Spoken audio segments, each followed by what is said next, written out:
বিএনপির সঙ্গে 18 ডিসেম্বর বসছেন রাষ্ট্রপতি। নির্বাচন কমিশন গঠন নিয়ে বিএনপির সঙ্গে আসছে 18 ডিসেম্বর বসবেন রাষ্ট্রপতি আব্দুল হামিদ। বৈঠক হবে বঙ্গভবনে, এ তথ্য নিশ্চিত করেছেন রাষ্ট্রপতির প্রেস সচিব জয়নাল আবেদিন। এছাড়া আসছে 20 ডিসেম্বর জাতীয় পার্টির সঙ্গে এলডিপি ও কৃষক শ্রমিক লীগ জনতা লীগের সঙ্গে 21 ডিসেম্বর এবং জাসদের সঙ্গে 22 ডিসেম্বর আলোচনা করবেন রাষ্ট্রপতি আব্দুল হামিদ। নির্বাচন কমিশন গঠন ও শক্তিশালীকরণে বিএনপি আগেই দলের চেয়ারপারসন খালেদা জিয়ার উপস্থিত 13 দফা প্রস্তাবের মুদ্রিত কপি ও দলের মহাসচিবের সই করা একটি আবেদন রাষ্ট্রপতির কাছে পৌঁছে দিয়েছেন।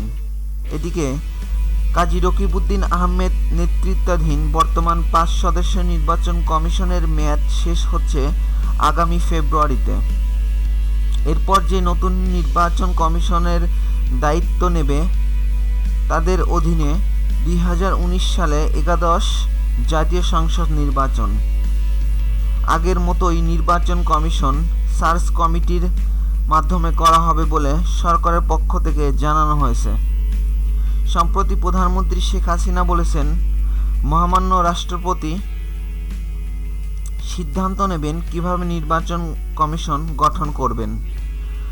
প্রধানমন্ত্রীর এ বক্তব্যের দুদিন পর বিএনপি নির্বাচন কমিশন গঠনে খালেদা জিয়ার প্রস্তাব বঙ্গভবনে পৌঁছে দেয়।